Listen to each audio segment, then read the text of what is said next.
Magandang gabi po sa ating lahat, mga kapatid. Magandang gabi po, Father. Tayo po ay nasa ika-25 linggo sa karaniwang panahon. At mula sa ating ebanghelyo, narinig natin ang isang talinhaga kung saan ang nais na ipaabot sa atin ay ang kabutihan at ang kagandahang loob. Na kung babalikan natin ang kwento dito sa ebanghelyo, halos ito ay para bang nagsasabi, iba't ibang oras lumabas ang may-ari ng ubasan para mag-anyaya ng mga manggagawa sa kanyang ubasan. Alas 6 ng umaga, alas 9 ng umaga, alas 12 ng tanghali, alas 3 ng hapon. At nung magtatapos na yung trabaho sa buong maghapon, lumabas ulit siya mag-aalas 5 ng hapon. At nung magbibigay na ng upa, lahat sila ang tinanggap pare-pareho. Tig-iisang denaryo.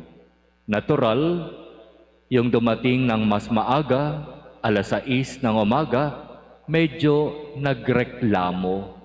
Bakit naman po ninyo pinagpare-pareho ang upa ninyo sa amin? Di hamak naman na mas nagtiis kami ng hirap, nagpakapagod, nagpakapaso sa init ng araw. Samantalang yung dumating ng mag-aalas 5 ng hapon, ilang minuto na lang. Pero bakit naman po pinagpare-pareho ninyo ang upa sa amin? Mahirap intindihin kung ang gagamitin natin ay ang kaisipan ng tao. Pero kung gagamitin natin ang kaisipan ng Diyos na hindi naman talaga natin kayang intindihin at kayang abutin, maaari nating sabihin, ganyan talaga ang Diyos. Kaya nga sa unang pagbasa, di ba, mula sa ating pinagnilayang pagbasa, mula sa aklat ni Propeta Isaias, sinasabi dito, ang aking isipan ay hindi ninyo isipan. Magkaiba ang ating daan kung papaanong ang langit higit na mataas kaysa sa lupa. Ang daan at isip ko ay hindi maaabot ng inyong akala. Iba ang kaisipan, mayroon ang Diyos. Iba ang kaisipan, mayroon ang tao. Kaya itong ebanghelyong ito sa totoo, hindi natin ito maiintindihan kung gagamitin natin ang ating limitadong kaisipan. Samantalang kung hahayaan natin na ang Diyos ang kumilos, ang Diyos ang magpasya, ipagpapasa Diyos na lang natin ang lahat. Basta't ang mahalaga, nauna man o dumating, tumanggap ng biyaya at pagpapala mula sa Diyos. Kaya merong babala dito sa Ebanghelyo, mag-ingat kayo kasi sa mga nag-aakala na sila ang nauna, baka naman sa bandang huli, kayo pa ang maging kulelat. Samantalang, yung mga inaakala nating nahuli, baka naman sa mata ng Diyos, sila pa ang mauna. Ano yung magandang halimbawa na pwede nating ibigay dito? Yung mga Hudyo, di ba sa kanila, ibinigay ng Diyos ang natatanging biyaya. Sila yung sinasabing lahi na pinagpala. Chosen race. Sila yung talagang napakagaling at napakagandang lahi. At sa kanila nagmula si Jesus na tagapagligtas. Sa kanila unang ipinahayag ang napakagandang mensahe ng Diyos. Sila ang bayang pinagpala. Sila ang nauna sa lahat. Pero, hindi pala ibig sabihin na kung sila yung tinatawag na lahing pinagpala at sila yung nauna sa lahat, ibig sabihin automatic pagdating sa langit sila ang mauuna. Hindi.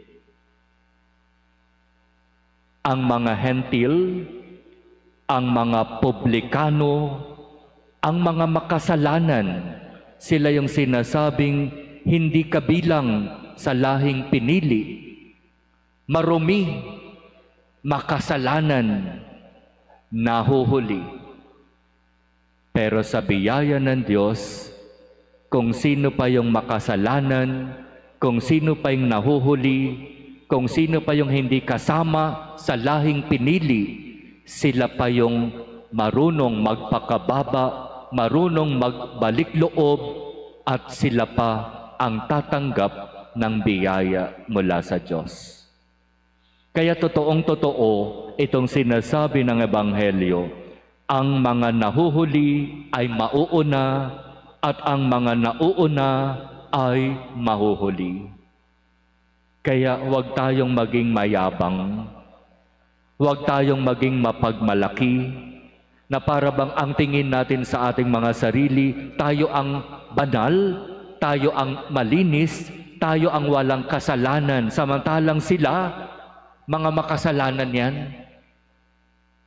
Huwag tayong magsasalita ng ganon, kasi hindi natin alam ang kaisipan mayroon ang Diyos.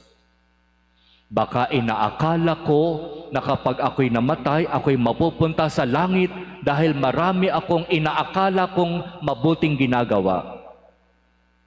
Pero pag ako pala'y namatay, hindi pala langit ang aking pupuntahan, kundi kaparusahang walang hanggan.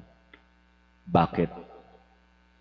Kasi naging mapagmalaki, naging mayabang, naging mapagmataas, hindi nagmalasakit sa kapwa, hindi tumulong sa kapwa, walang ibang inisip kundi ang sarili lamang. Kaya mga kapatid, pagnilayan nating mabuti ang napakagandang aral na ipinapaalaala sa atin ng ating Ebanghelyo at ang ating mga pagbasa ngayon. Isa lang ang katotohanan na binibigyang diin sa ating mga pagbasa. Iba ang kaisipan ng Diyos sa kaisipan ng tao. Huwag nating piliting itaas ang ating sarili para alamin ang kaisipan mayroon ang Diyos, sapagkat hindi po iyan mangyayari. Ang pinakamagandang gawin, kung ano yung responsibilidad na ipinagkatiwala ng Diyos sa atin, kung ano yung misyon na mayroon tayo sa buhay natin ngayon, kung ano yung katayuan natin sa buhay ngayon, ang lahat ng iyan ay gawin natin ng tama at naaayon sa kalooban ng Diyos. Kung ako ay pari, gawin ko ng mabuti at ng buong katapatan yung aking pagkapari. Kung ikaw ay magulang, asawang babae, asawang lalaki, gawin mo yung responsibilidad mo sa pamilya at sa iyong asawa ng buong katapatan. Kung ikaw ay naglilingkod sa pamahalaan, gawin mo ng buong katapatan at katotohanan ang iyong responsibilidad bilang lingkod ng bayan. At marami pa tayong maibibigay na mga halimbawa, di ba? Gawin natin ang kung ano ang inaasahan ng Diyos sa atin. At sa bandang huli, ang Diyos na nakakakita ng lahat ng kabutihang ginagawa natin, ang siyang Diyos na magbibigay sa atin ng mga pagpapala at mga biyaya.